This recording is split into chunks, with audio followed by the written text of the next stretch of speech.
Ladies and gentlemen, dear friends, bienvenidos. It's a great pleasure for me to welcome you to this anti-homage to the creator of anti-poetry, the great Chilean poet and Cervantes Award winner, Nicanor Parra, who passed away, as you all know, last January.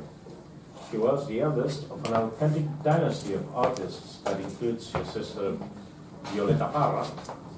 But Nicanor was also, seen from today, the last survivor of a Chilean poetical tradition in which took part as well many people like Gabriela Mistral, Pablo George-Nascimento, Gonzalo Rojas, who also won the Premio Cervantes de Literatura Award, Vicente Huidobro, and Pablo de Roca, among many others.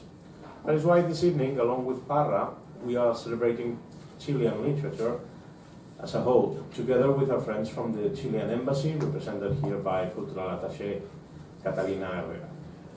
I would like to thank you, our guest speakers. The editor, Pablo George-Nascimento, great-grandson of the first editor of Parra, and the author, critic, and translator Adam Feinstein, the journalist Juan Toledo, whom I also want to thank, will chair this conversation, which is the second of the series Authors in Search of a Reader, a collaboration between Instituto Cervantes London, El Ojo de la Cultura, and ZTR Radio. And without further ado, I pass the floor to Juan Toledo and wish you all an amazing time this evening. Thank you very much for coming.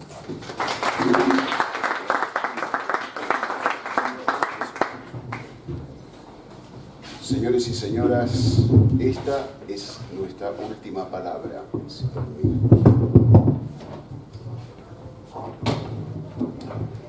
Señores y señores, esta es nuestra última palabra, nuestra primera y última palabra.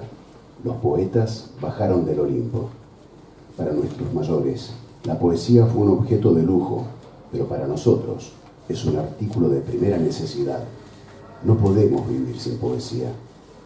A diferencia de nuestros mayores, y esto lo digo con todo respeto, nosotros sostenemos que el poeta no es un alquimista.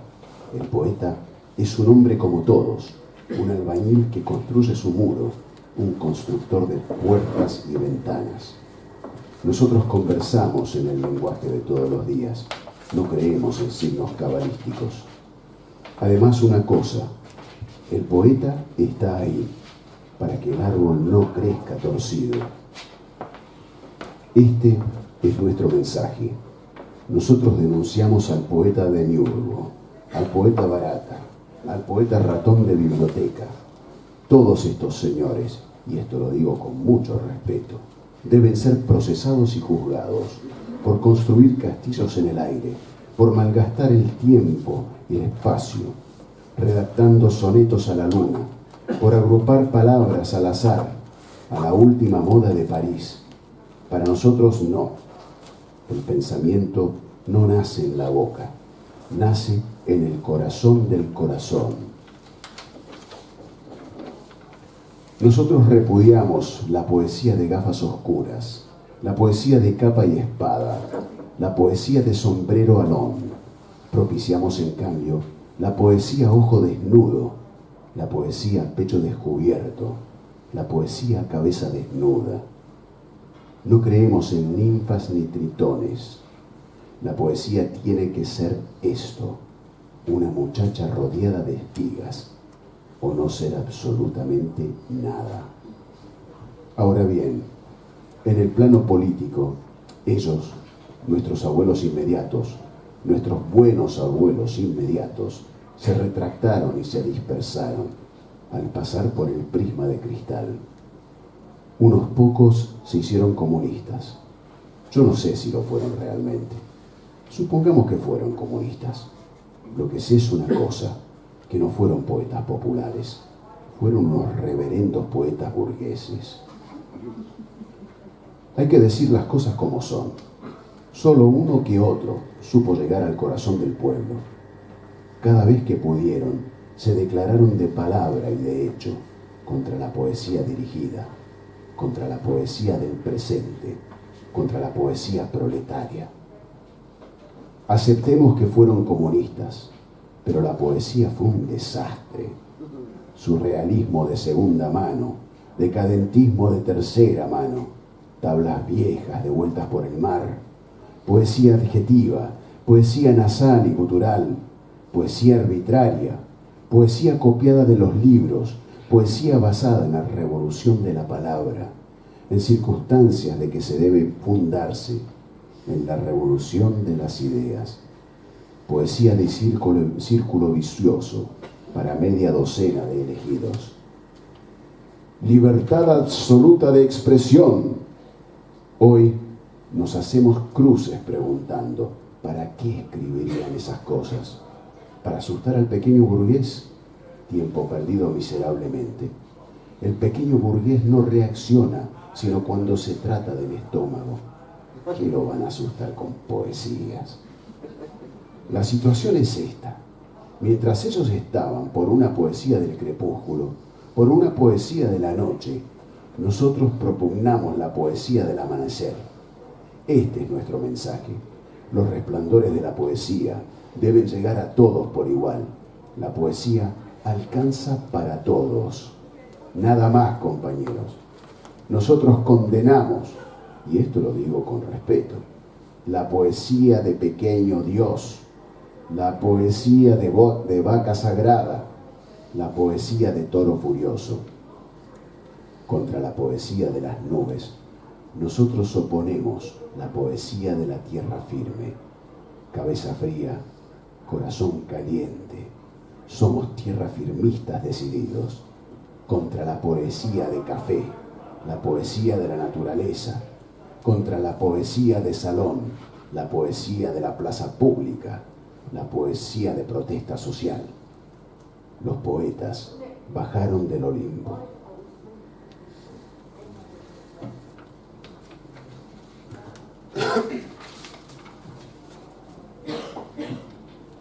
Ladies and gentlemen, this is our final word, our first and final word. The poets have come down from Mount Olympus. For our ancestors, poetry was a luxury item, but for us, it's an absolute necessity. We can't live without poetry. Unlike our ancestors, and I say this with all due respect, we insist that the poet is not an alchemist. The poet is a man like any other, a bricklayer building his wall, a builder of doors and windows. We talk in the language of the day-to-day. We do not believe in Kabbalistic signs. And there's another thing. The poet exists to stop the tree growing gnarled. This is our message. We condemn the demiurge poet, the cockroach poet, the bookworm poet. All these gentlemen, and I say this with the utmost respect, must be tried and sentenced for building castles in the air, for frittering away space and time, writing sonnets to the moon, bunching words together at random, according to the latest fashion from Paris. Thoughts are not born in the mouth, but in the heart of the heart. We repudiate the poetry of dark glasses, the poetry of cloak and dagger, the poetry of the wide-brimmed hat. Instead, we favor the poetry of the naked eye, the poetry of the hairy chest, the poetry of the uncovered head. We don't believe in nymphs or tritons. Poetry must be the following: a girl in a field of wheat, or it must be nothing at all. They, I mean our immediate forebears, yes, our fine grandparents, repented and scattered as they passed through the glass prison. A few of them became communists. I've no idea whether this was genuine. Let's suppose they really were communists. I know one thing, though. There were no poets of the people. There were bourgeois, reverend poets. We must say things as they are. Only a handful knew how to reach the hearts of the people. Whenever they could, they declared themselves in word and deed against orchestrated poetry, against poetry of the present day, against proletarian poetry. Let's accept that they became communists, but their poetry was a distaster, second-hand surrealism, third-hand decadentism, old wooden planks washed up by the sea, adjectival poetry, nasal, guttural poetry, arbitrary poetry, poetry copied out of books, poetry based on the revolution of the word, at a time when it should be based on the revolution of ideas. It's the poetry of the vicious circle, for half a dozen chosen few. Absolute freedom of expression. Today, people cross themselves and ask, why write these things? Why shock the petty bourgeois? What a lousy waste of time. The petty bourgeois won't even react, except when his stomach's at stake. How are you going to shock him with poetry? Here's the situation. While they were all for a poetry of twilights, for a poetry of nights, we proposed a poetry of the dawn. This is our message. The dazzling glow of poetry must shine equally on everyone. Poetry must touch us all. That is, for now, comrades, we condemn, and I really do say this with the greatest respect, the poetry of the little god, the poetry of the sacred cow, the poetry of the raging bull.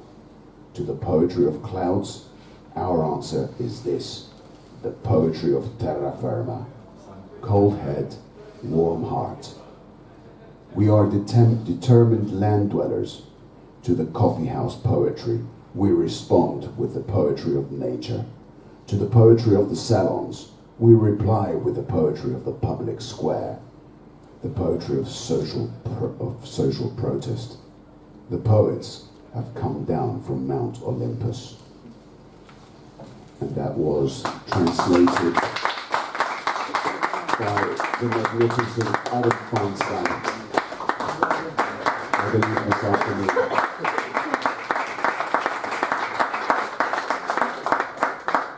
Well, thank you very much. Thank you very much for coming this cold Tuesday evening here to listen to one of the greatest poets of Latin America, who the reason for being here is that perhaps his circulation and the circulation of his ideas and his translations are not very well known among the English-speaking people. A bit better known in America, as it happens with many Latin American writers, than here in the UK.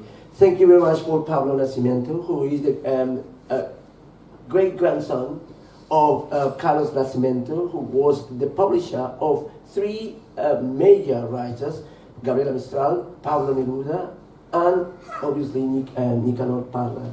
And I got the pleasure of also being with me with Adam Feinstein, who is the author and the translator today of this poem manifesto, which we have to do today because we didn't have the full English version. But Adam is the biographer and perhaps the person who knows most about Neruda in the English-speaking world, and I suspect probably in the world. His fantastic book, his biography of Neruda, A Passion for Life. Thank you very much to both of them. I'm going to start with you, Adam.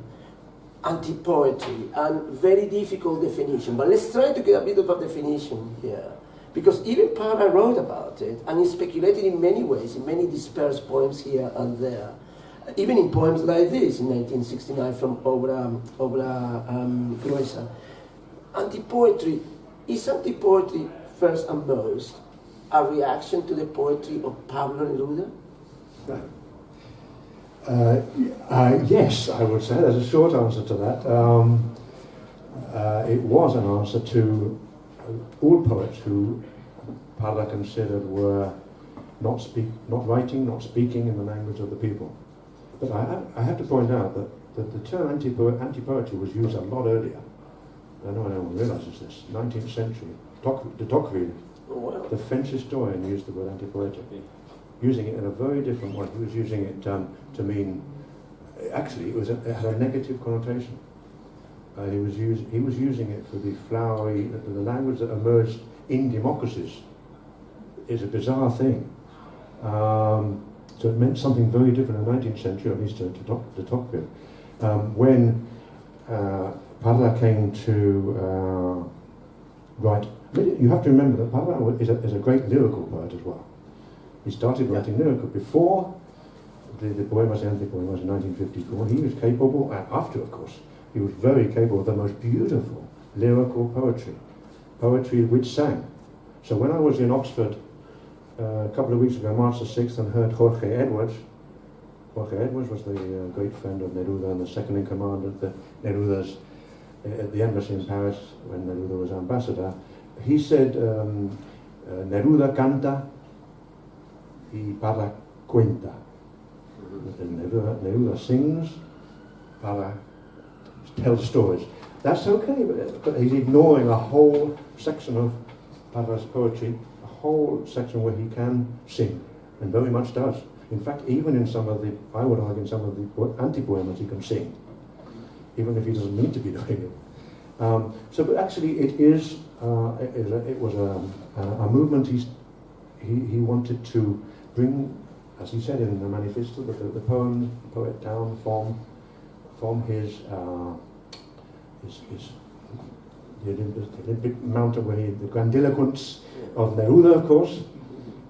It's the very interesting paradox. So now Neruda's full of paradoxes, but Parra's certainly full of paradoxes. Every time you talk about Parra, as a new paradox emerges. And remember, there's a reference to the little god, which is a direct reference to Huidobro. He called himself a little god, and Neruda uses the same phrase. He used the same phrase in his 1971 Nobel Prize speech to talk very scornfully about Huidobro. But of course, Parra had a very ambivalent attitude to most things. He liked being ambivalent. So he had an ambivalent attitude to Huidobro. Huidobro, you could argue, was the first Chilean anti-poet. It has been argued by scholars. He wrote much earlier, and I think, although Parra wouldn't admit that sometimes, he did, of course, give a famous address on his 100th birthday, Also sprach Altathor, the German title, which is mainly praising Huidobro for being a man who broke away from tradition, who spoke the language, used images which were of the people. But of course, you have to remember the subtitle of Also sprach Altathor is Hay que cagar in Huidobro. You have to crap on Huidobro. So even in the title, he has an ambivalence. So Parra, and in fact, there's a section in Also sprach Altathor where he says, I don't know where they got the idea that Huidobro was an anti-poet. I was the first anti-poet. So again, whenever we talked about anybody who has ambivalence, so that's a rather long-winded answer to the first question. No, it's absolutely fine. I was thinking about. Thank you. I was thinking about what you were saying about the narrative that the Neruda canta Parra cuenta, because in the obituary in the New York Times, I'm quoting here, there was no obituary in the Guardian, by the way. Thinking about the Independent, I think, was the only newspaper that made an obituary for Parra here in the UK. But this is in an interview in 1968, it said, when there is humor, irony, sarcasm, when the author is making fun of himself and so of humanity, then the author is not singing but telling a story. That is an anti-poet. And there you are. It is this idea of narration. Pablo, from the Chilean point of view, I mean, Adam has referred to the three big names, Huidobro, which should include Gabriela Mistral here too, the woman, the first Nobel Prize in the Spanish-speaking world ever. So Huidobro, let's include Gabriela Mistral and Neruda. What is the position in general within the reading public in Chile regarding Parra? Not necessarily now that he just recently deceased, but let's say about 10, 15 years, 20 years ago. My take now, I think one of the things that is worth saying, I didn't get to perceive this firsthand because I've lived in this country most of my life. But of course, a lot of what was discussed in my house about about the authors that came out of the family publishing house, Parra always seemed to stand out. He had a very close association with my family, and therefore, you know, we had many anecdotes around that. And I think Parra was very capable in doing what most others were not, which was straddling both sides of the political sphere. I think that he appealed to a lot of people. Obviously, there came a crucial point, obviously, when he had that famous picture taken with Patsy Nixon that seemed to polarize. You know, Chile is a country that gets rather polarized from a political perspective. And during that particular period, with Nixon in power, having that picture taken obviously compromised Parra, you know, plenty with the left in Chile. But still to date, I would say that he is widely appreciated by pretty much every sector of Chilean society. And it's funny, I went to Chile last year between July and September, and I had the good fortune of meeting up with his grandson, Tololo. It was a rather funny encounter because I called him up and he invited me to go directly to his house, to Parra's famous house in La Reina. My mother lives in La Reina as well. So he said, well, just come up to the house, I'm here now. And of course I headed up to La Reina. I got to the wrong number, and finally, because they changed the house numbers, and the number that Tololo had given me now corresponded to another house, where a gentleman who looked exactly like Parra came out. Said, this is not Nicanor Parra's house. So, but you look exactly like him. Okay, right, turn around, head in the other direction. And then, of course, I arrived at the correct number. Fortunately, I had a Jeep, because I got outside of these two big stone columns with this gate that was left open by Tololo, and this road that headed up into the mountain and into the woods. I thought, oh, hello. So I put it into first gear, I headed up, and I went up for about a minute and around one of the sharpest, you know, turns that I ever took, and finally I arrived on a flat bit of land. I got out of the Jeep, and there was his house.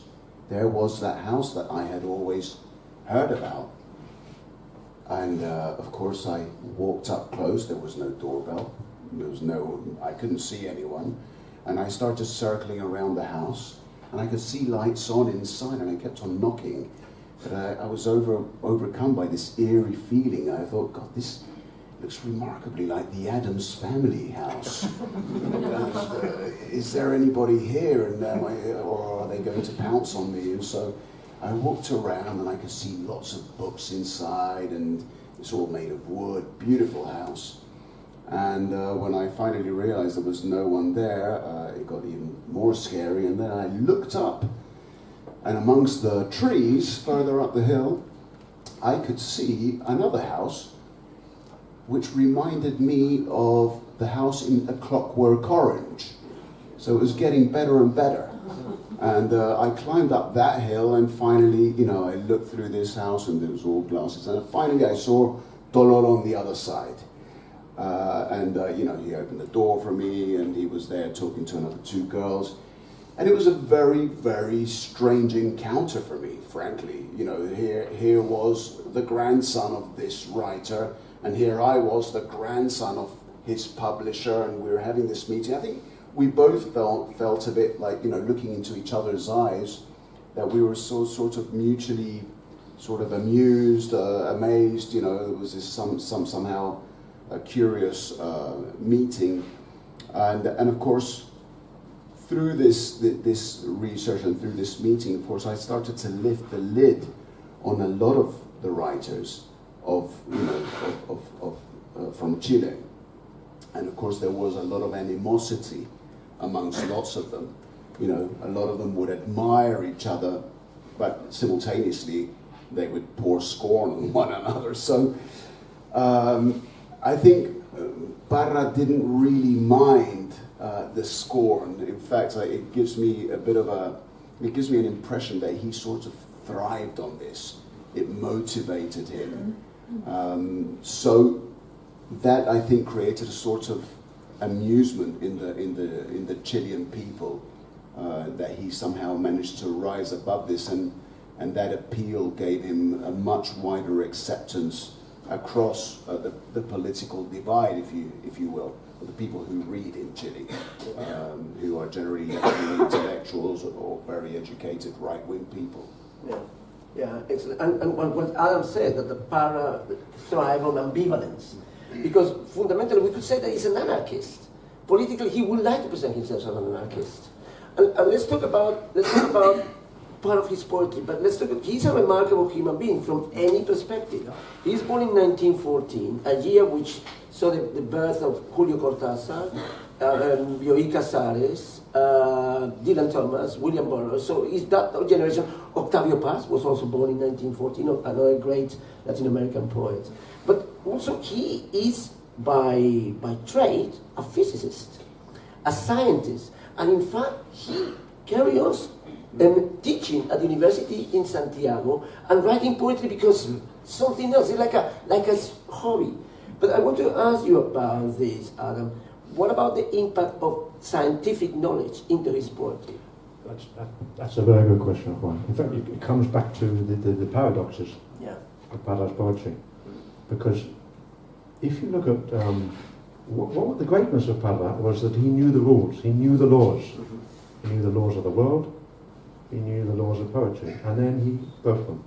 This is, in a way, it's a strange comparison, but Johann Sebastian Bach, and to compare Parra to Bach, well, it's a huge step. But the greatness of my brother Martin, who's a flautist and is obsessed with Bach, and he would agree with me entirely, but Bach knew the rules, the musical notation, the harmony, and then he distorted them. That's what he did, and Parra does the same.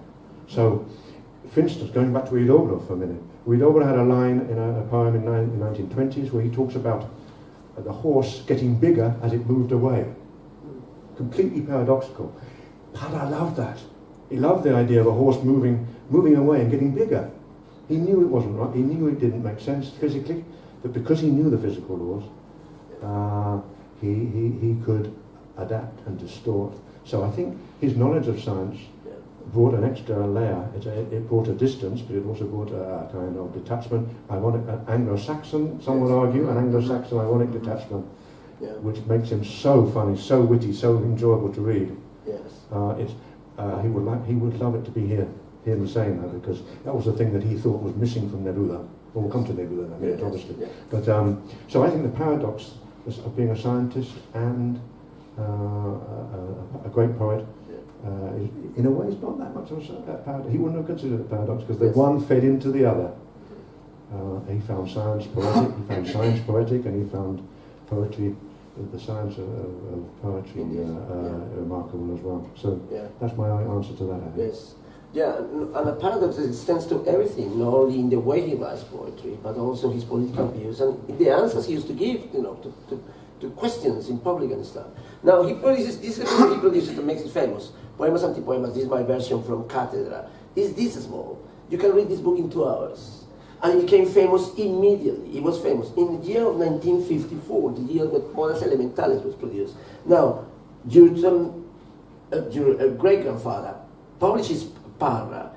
He comes from Brazil. He established this little, his uncle... My great-grandfather? No, he was Portuguese. He was Portuguese. From the Azores Islands. Azores Islands. And then, his uncle has a bookshop in Santiago. Yes. And he starts this publishing house. Yes. Why? What do you know about the relationship between him and Parra at the time? Well, actually, I know that at that time, Parra. It's funny actually, because when I met, I should probably perhaps start by saying that in that meeting with Doloro, one of the great things that happened to me was that on the 5th of September, we were together, and suddenly he looks at me and says, "Hey," said, "it's my granddad's 103rd birthday today. Why don't we go and visit him in Las Cruces?" I thought, wow, 103? And well, you know, I was very tired, and I was just about to say, "Can't we do it tomorrow?" And I thought, no, somehow you're not going to say no. You're going to get in that car and you're going to drive, because you have no idea whether you're going to get another chance to meet Parra. And one of the things that happened was we arrived there, and it was quite incredible how Parra managed, you know, to tell me a few things that really left me, you know, my eyes, you know, gaping wide, you know, my mouth, you know, gaping wide. Like he said to me, says, "Yes, we used to hang out with other writers in Plaza de Armas, and we would discuss about going to meet your great-grandfather. And we had a very special relationship." And he says, "I remember the first day I went from Plaza de Armas to meet him." And you know, he came in and out of conversation. But what I did know, obviously, is also that about Parra, because of this mathematical and physics connection, that he worked with my grandmother. My grandmother was at the university working in the same department as him. This is something that I've found out recently.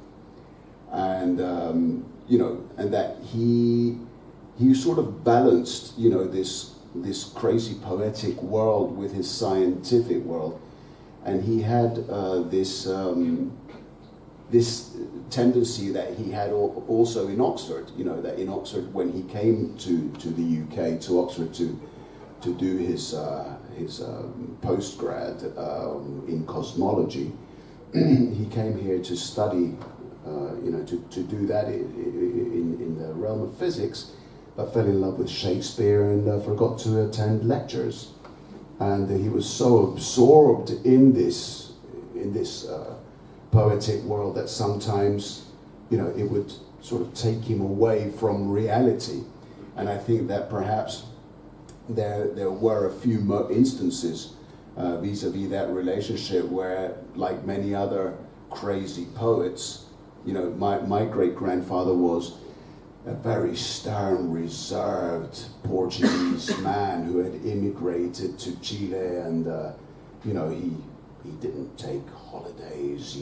He only ever took a break on Sundays, when he would go to mass at 7 in the morning and then to lunch at my grandparents' house, and that was it. So he had this relationship with Nicanor, where I think my great-grandfather somehow managed to overcome that stern, reserved nature of his in favor of the geniality of this poet, because he saw further afield. He saw, you know, the artist, the poet that needed to be published and put out to the world. And so I think from that point of view, not just with Parra, but I think with several other poets, he sort of sacrificed the order of things in order to put out the publications. But I'm sure that your great-grandfather, when he read the poems, he found that there was a unique artifact here, which is a curious thing, the word artifact. Let's talk about, it's quite interesting when you were referring to the lyrical poetry, because the book is called Poemas and Antipoemas. And if you read it, the first poems are very lyrical. There's a moment when the whole thing changes, and it's called Desorden en el Cielo. In that poem, the whole tone of the book changes completely, which is remarkable. But let's talk about the relationship with Neruda, which is fundamental. In your wonderful biography of Neruda, there's a quote of one of Neruda's friends talking about Parra. And I said that basically Parra, well, first he was younger than Neruda, so he felt a bit distant from Pablo Neruda. But also that Parra was a bit jealous of Neruda. Right, that was Margarita Aguirre. Yeah. Margarita Aguirre was not only Neruda's friend and secretary, but one of his early biographers. So I happened to spend a day with her, and she said, yeah, Parra was definitely felt a bit of jealousy towards Neruda. Then I I asked Jorge Edwards that in Oxford a couple of weeks ago, and he said, yeah, well, everybody was jealous of Neruda, even Neruda. So of course, I was lucky enough to spend some time with Nicanor Parra at his house in Las Cruces.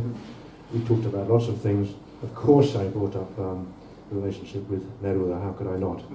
And he played down the difficulty, the tensions. Okay. The first thing he said was, well, Pablito, he called him. Pablito, he helped me buy a house. He helped me buy one of my houses. He gave me money, and then I didn't mention the fact that when one journalist asked him, he lived Las Cruces. Anyone knows Chile is near Neruda's house, Isla Negra. Yeah. But I didn't mention the fact that when one journalist asked Parra, "Do you consider yourself the greatest poet in Spanish-speaking America?" And he said, "Well, I'm happy with being the best poet in Isla Negra." that'll do me. So that was fine. So I didn't bring that up. Yeah, he generally felt he was. I asked him about the possible, the allegations, you could call them, that Neruda's 1958 book, which is one of my favorite books, Estavagallo, full of irony, humor, self-deprecating, pricking his own pomposity. Great book of Neruda, and I recommend it to anyone, 1958. I asked him asked Parra whether Neruda had been influenced by Parra's Poemas y Antipoemas in 1954, 4 years earlier. And again, the mischievous Nicanor Parra, he said, I'm not sure. But have you ever read René de Costa's book on Neruda? Of course I have. And there's a whole section of that book where René de Costa says Neruda borrowed the antipoetic line and mood from Neruda. So they had this love-hate relationship, I would say. But remember that Neruda wrote a glowing introduction to the first edition of Poemas y Antipoemas, 1954. He said, "This is a poet to watch. Nicanor Parra is a poet you have to watch. He's going to be great."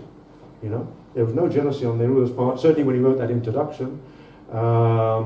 And the year before, to be fair, when Neruda came back from 1953, just the year after Neruda came back from exile, came back to Chile, Parra gave him a salutation, a greeting, and even more in 1962, when there was a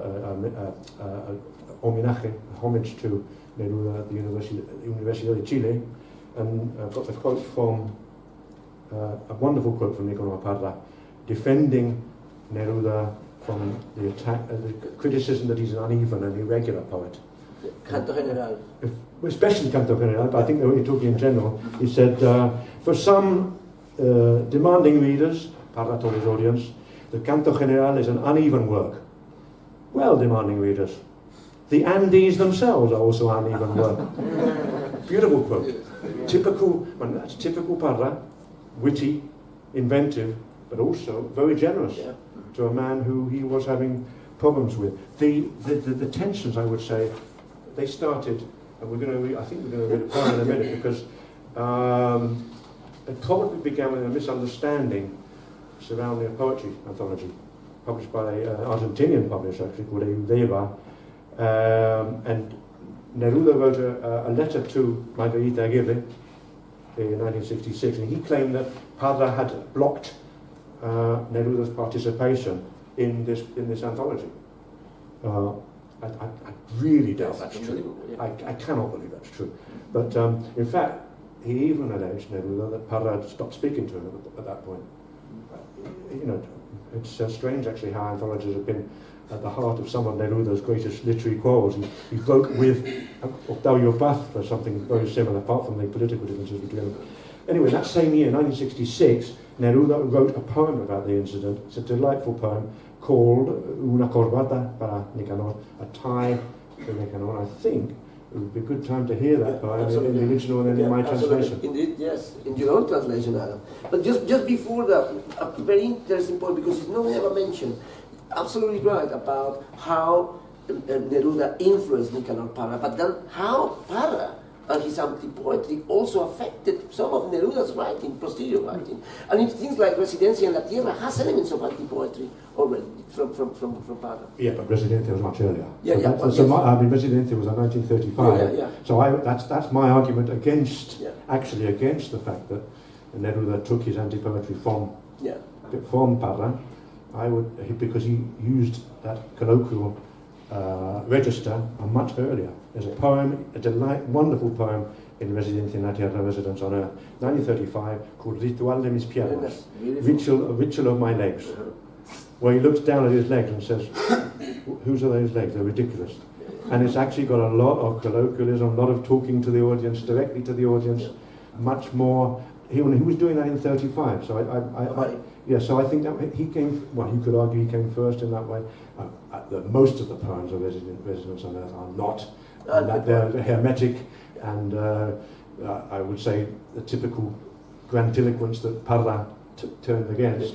But there was, of course, there was an interrelationship between, and they couldn't help influencing each other because they were, they met each other. They met at conferences, they met at congresses. They were both at the 1966 Pen Club meeting. They both fell out with Cuba. They both fell out in a big way with Cuba.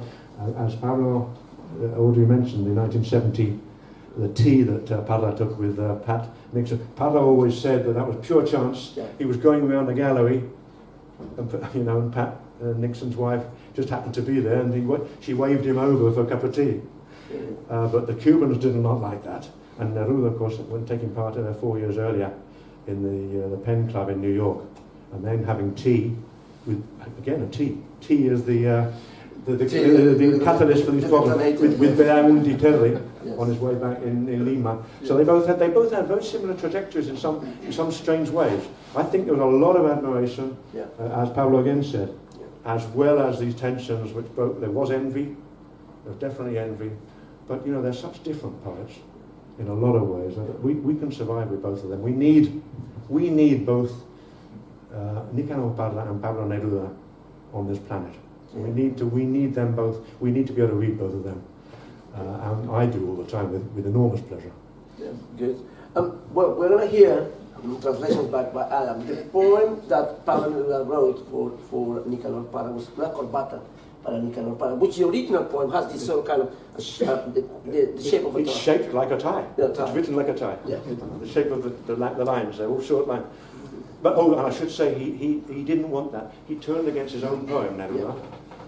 He didn't think that the tone of disrespectful tone towards I should say he didn't want that, and he never did in his lifetime. He refused to have that poem, Una Corbata para Nicanor, published in any edition of his complete works. Yeah. It was published in a magazine first, but he thought it was too scornful.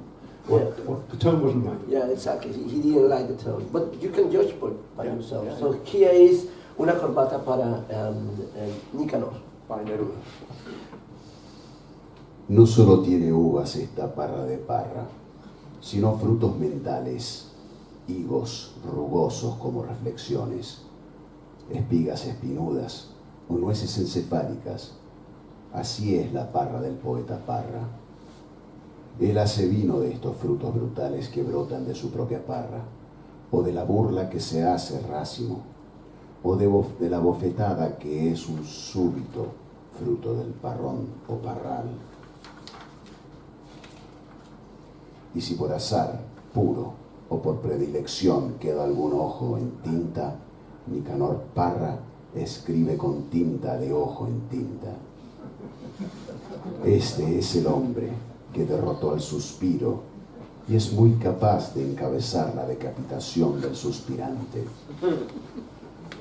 Criminal tentativa, pero luego, y sin remordimiento, con gran cuidado, pega la cabeza caída al cuerpo separado y se dirige al río con un saco de sus propios suspiros que tira suspirando a la corriente. Este es el caso del poeta Parra y de la misteriosa fórmula de su parra secreta.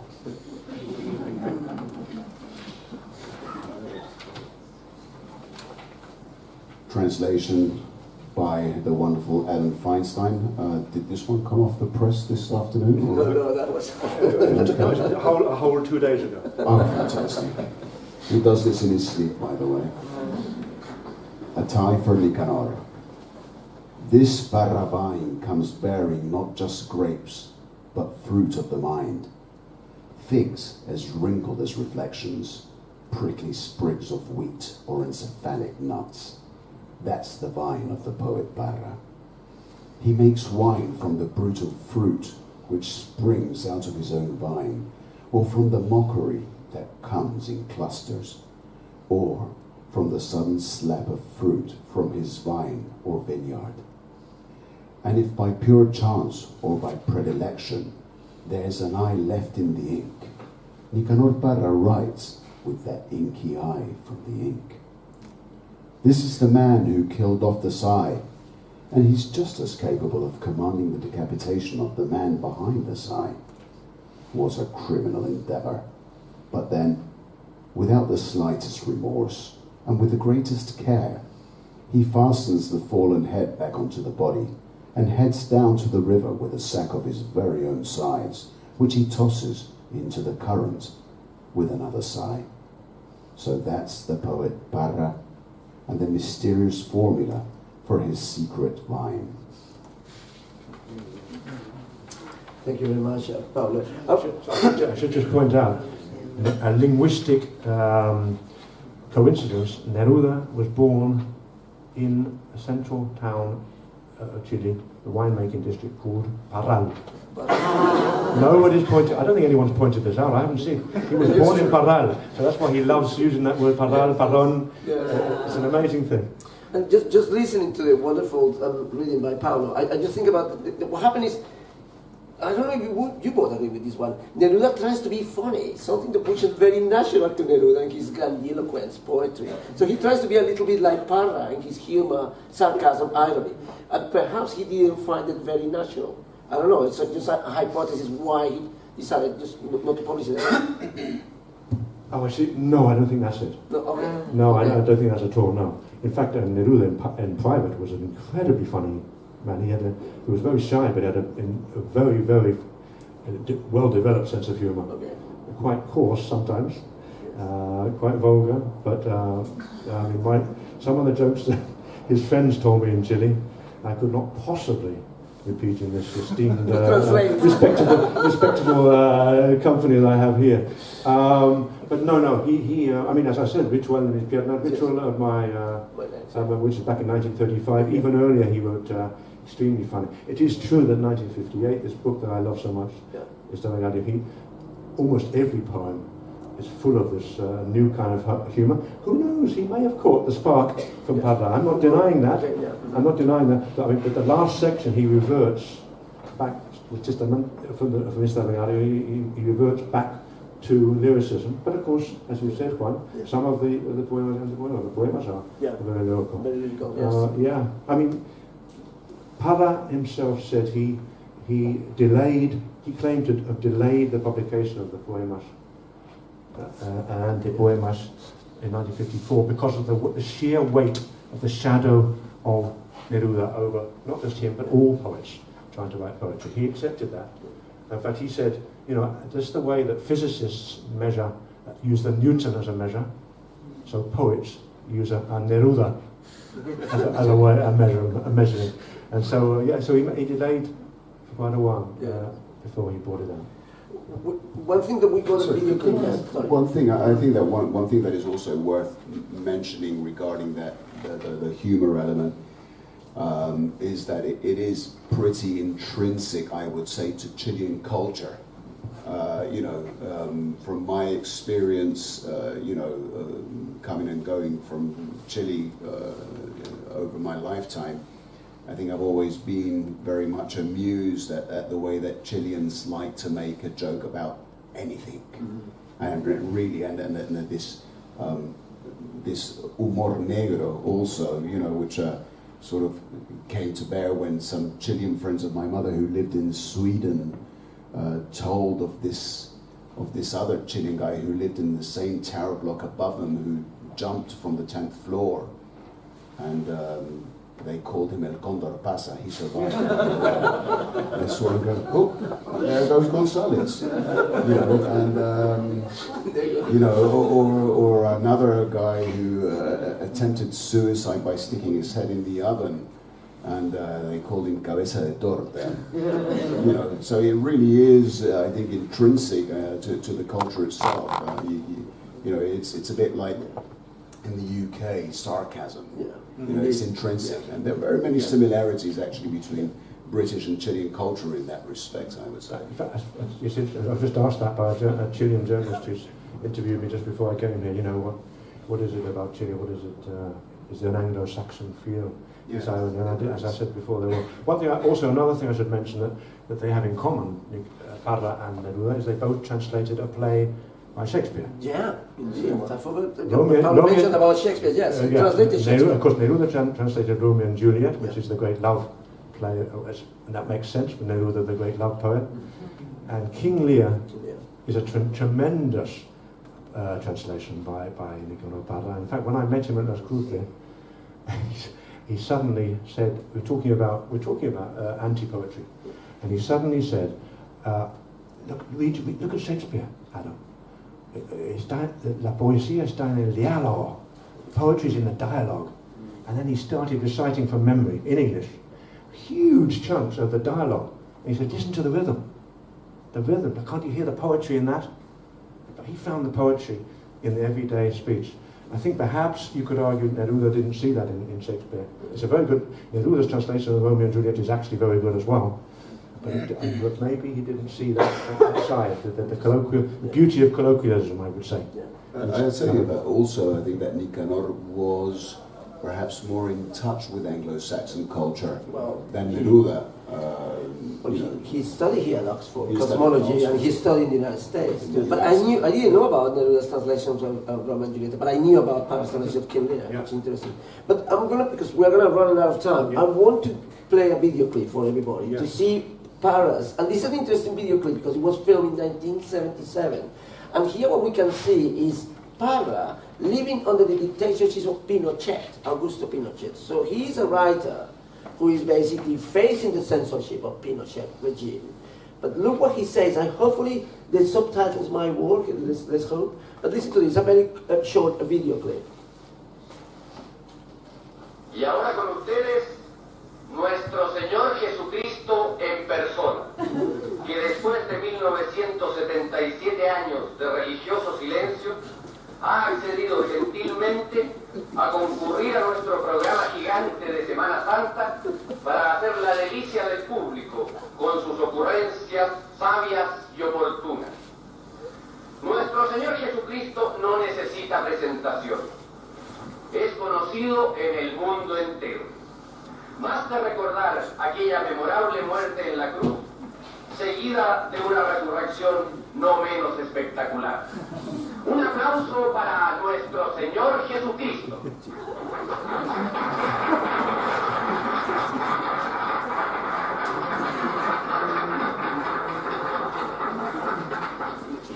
Gracias por los aplausos, a pesar de que no son para mí. Soy ignorante, pero no cretino. Hay algunos señores locutores que se suelen pasar de la raya por arrancar un aplauso barato. Pero yo los perdono por tratarse de bromas inocentes. Aunque no debería ser así. La seriedad es superior a la chunga, sobre todo tratándose del Evangelio. Que se rían de mí perfectamente. Esta no sería la primera vez. Pero no de nuestro Señor Jesucristo. El respetable público dirá: aplausos si se puede. Esta es una buena plaza. Aquí no se respeta ni la ley de la selva. Ya levantaremos cabeza, ya levantaremos cabeza. ¿Cuándo vamos a levantar cabeza? Si descendemos de indios borrachos y de una cáfila de españoles aventureros, delincuentes comunes en su mayoría, el 32 de diciembre de 1900 nunca. Sangre sajona y lo que falta aquí para contrarrestar al indio ladrón e indolente.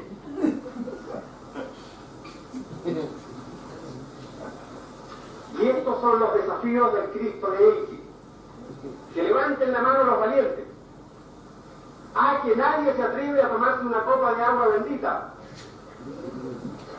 Que nadie es capaz de comulgar sin previa confesión. Que nadie se atreve a fumarse un cigarro de rodillas. Gallinas cuecas, gallinas cuecas. Que nadie es capaz de arrancarle una hoja a la Biblia, ya que el papel higiénico se acabó. A ver, que nadie se atreve a escupir la bandera chilena. Primero tendría que escupir mi cadáver. Apuesto mi cabeza a que nadie se ríe como yo cuando los filisteos lo torturan.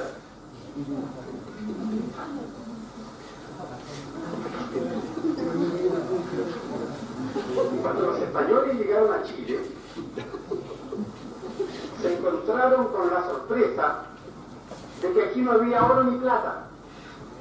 Nieve y trumado sí, trumado y nieve. Nada que valiera la pena. Los alimentos eran escasos y continúan siendo, lo dirán ustedes. Es lo que yo quería subrayar. El pueblo chileno tiene hambre.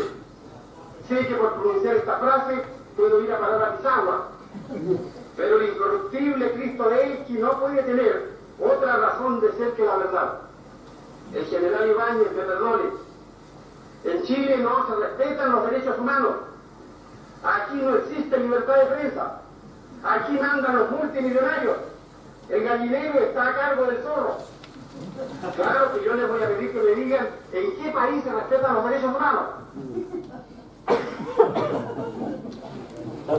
There you are. I mean, this is 1977, and you can see very direct comments about the situation in Chile, but also being careful too. You know, Chile doesn't respect human rights, but which country respects human rights? So he's quite careful at the same time. And I just wonder his productions, his literary production, particularly El Cristo de Elquis, that happens to that, which is these fragments from that book. Something to say about what he wrote during the dictatorship, Adam Nicanor Parra? Well, he had a controversial, because he didn't condemn the dictatorship at all. He did not condemn the dictatorship, as he didn't openly support Allende either. And he was the most independent of poets. Perhaps that was another reason why Neruda wouldn't have got on with him. Neruda might be Neruda, I remember in his memoirs talking about Carpentier. He calls Carpentier the most neutral writer he'd ever known. I don't think he would have appreciated Parra's stalwart independence, but of course that's part of his poetry. That's what feeds into the poetry. He makes fun of everything. Everything you say you have to read twice or three times. So he wrote these sermones, he wrote these sermons. El Cristo de Elqui, he wrote the Artefactos. The Artefactos, published in 1972, designed to be on postcards and be sent out. Very witty, but very sarcastic, some of them. Very strident, incredibly funny. Making fun of the reader sometimes, directly. Making fun of himself. Who's absolutely very much happy to mock himself as well as other people, and that's why I think people accept him and embrace him, because he didn't take anything seriously, and yet behind it all there's a very serious message, which is like when he's talking about serious issues like death. He laughs them off, but he knows they're there,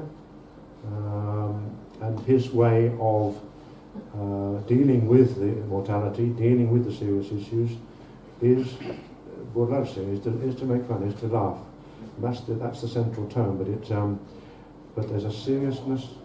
You could argue has an even more serious tone beneath than some of Neruda, because beneath it, if you read beneath it, he's disguising anxieties, he's disguising tensions. The tensions in Parra's poetry are what make them so fascinating. Between the seriousness and the lightness, between the different voices in the same poem, you have this mockery, but then you have the classical line suddenly emerges out of the blue.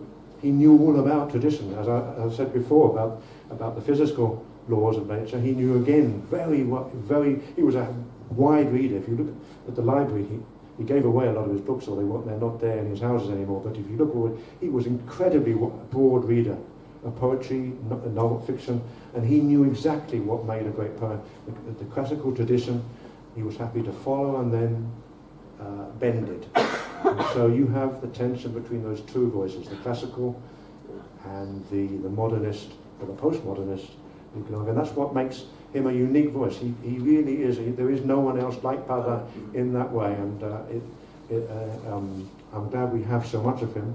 It's sad that he left. Someone said he lived to 103 because he forgot to die.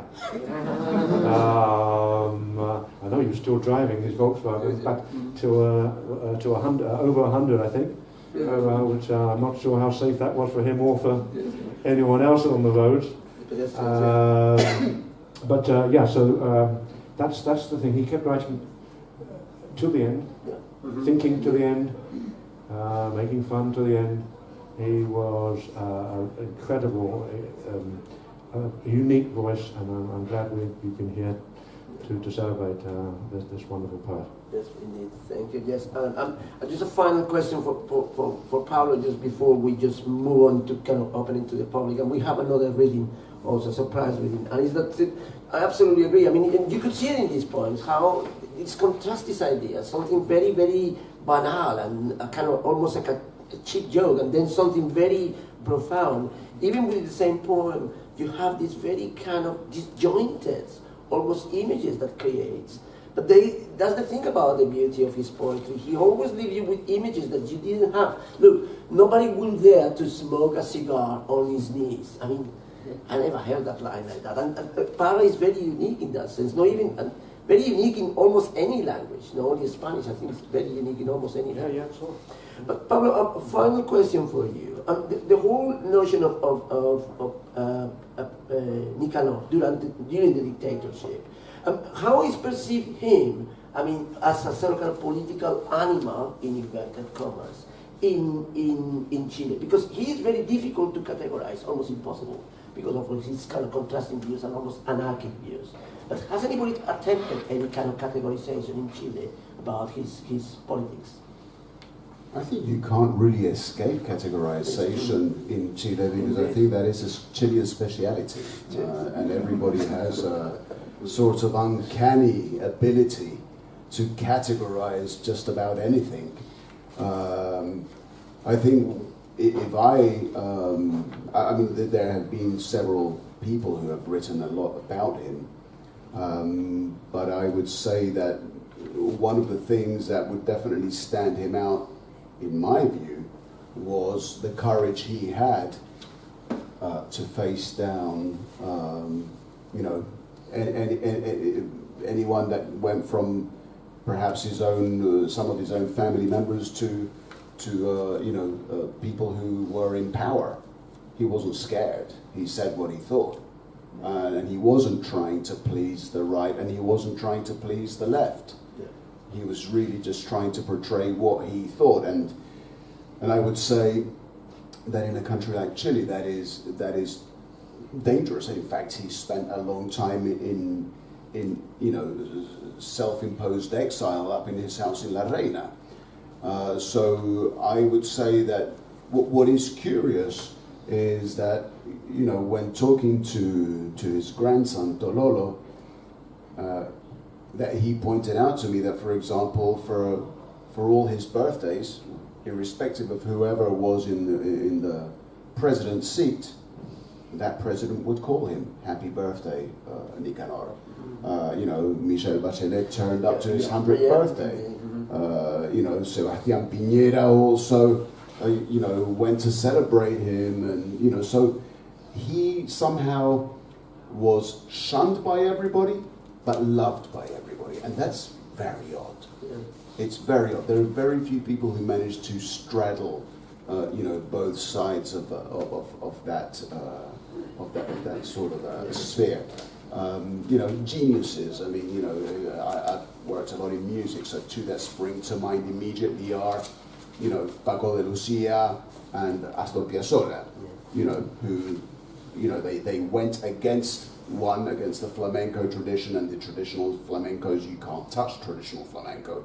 And Piazzolla went even worse against the tangueros, you know, who you have a saying in Argentina that says you can touch anything in Argentina except the tango.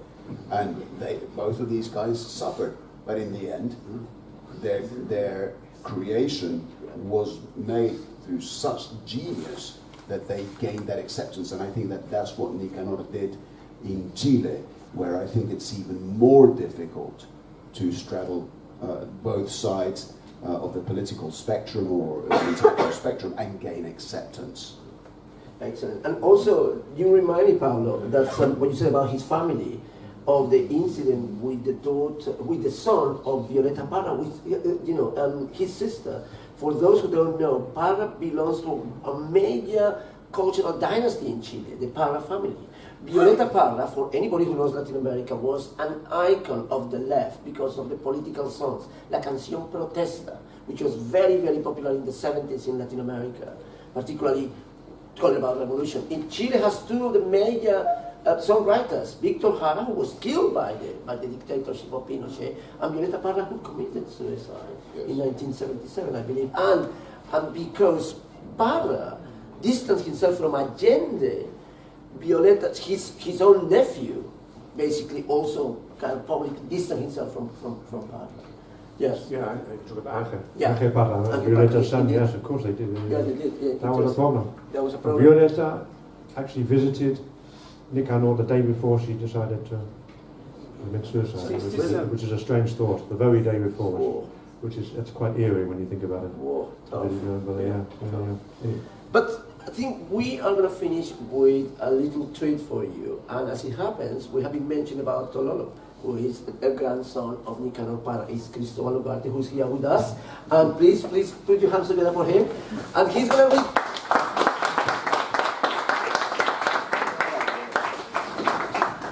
Tololo, for those who want to see him, his most famous moment, it was he accepted the Premio Cervantes on behalf of his grandfather in Madrid in 2012.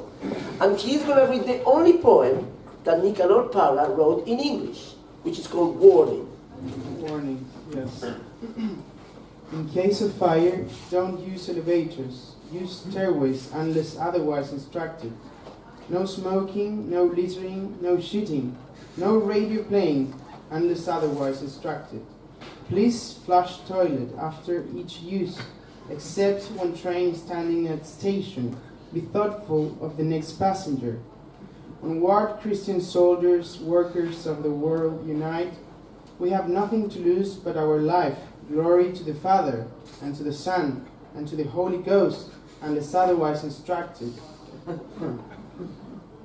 By the way, we also hold this truth to be self-evident, that all men are created equal, that they have been endowed by their Creator with certain inalienable rights, that among these are life, liberty, and the pursuit of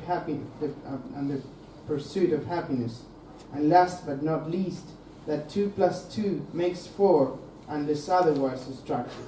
Thank you. Thank you.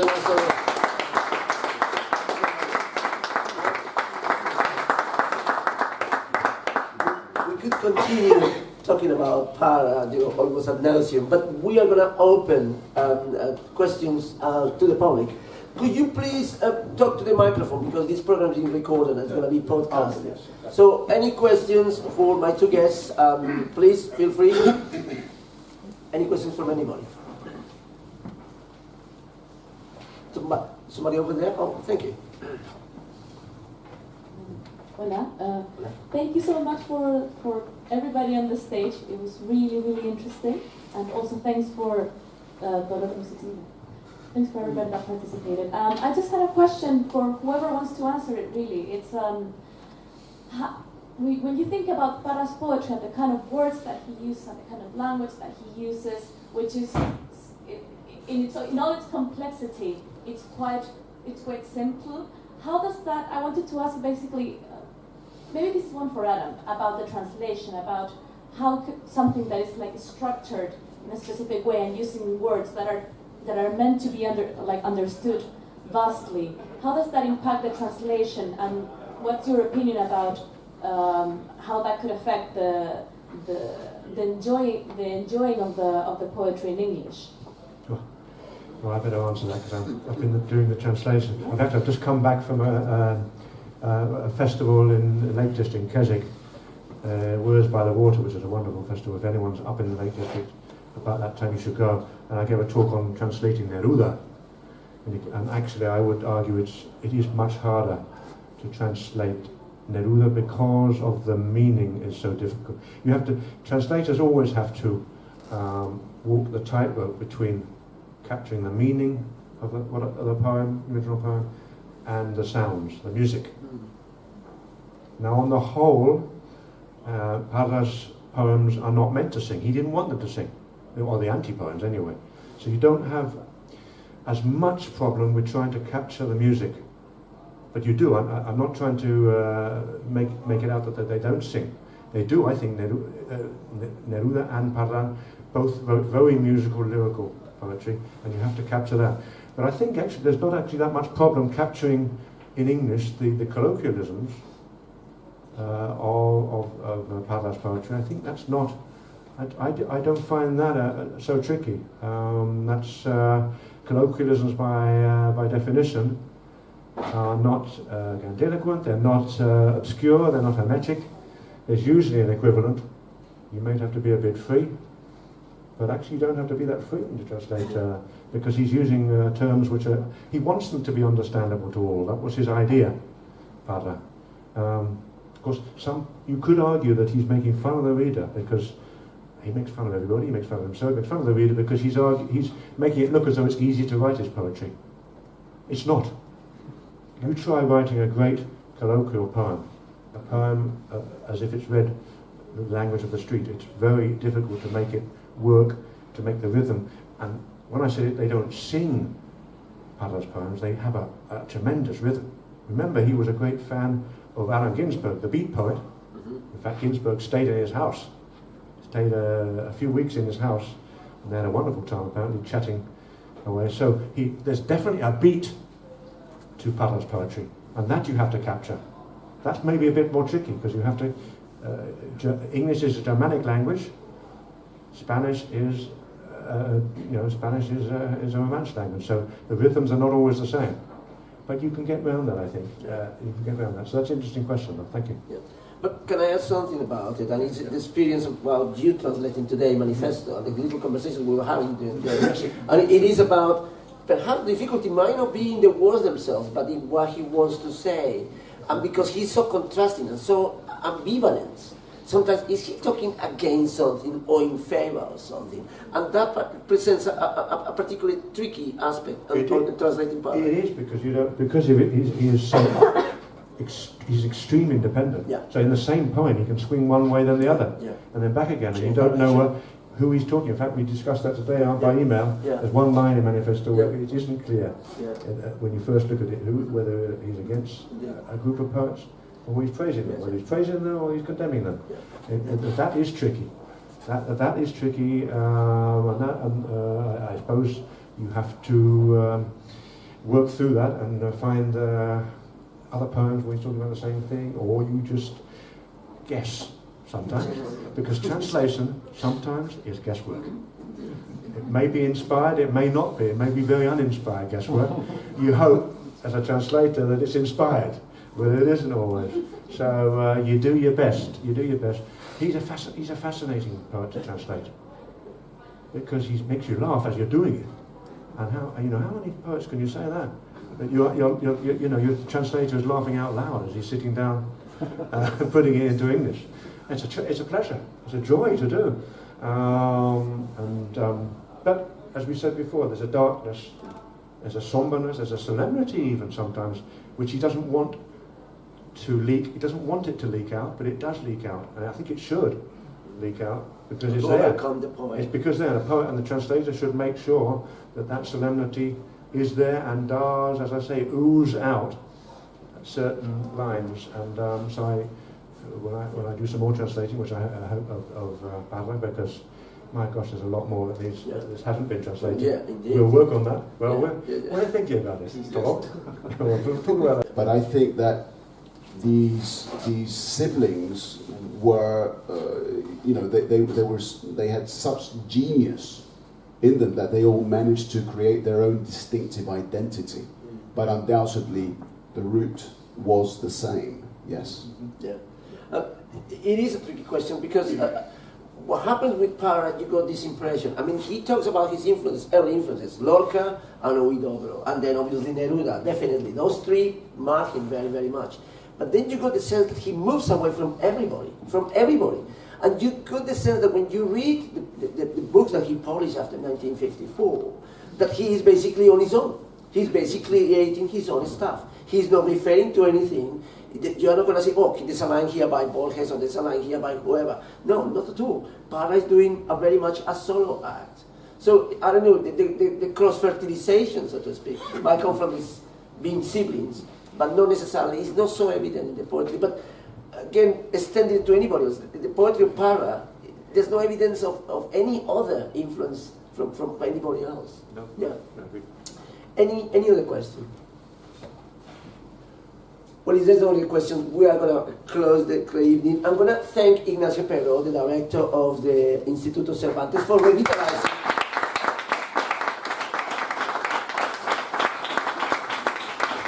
For revitalizing the cultural activities of the Institute. I would say that because now I'm talking here, of course. But also, I'm going to thank Francesco Puertolas, who is the head of the arts program here at the Institute.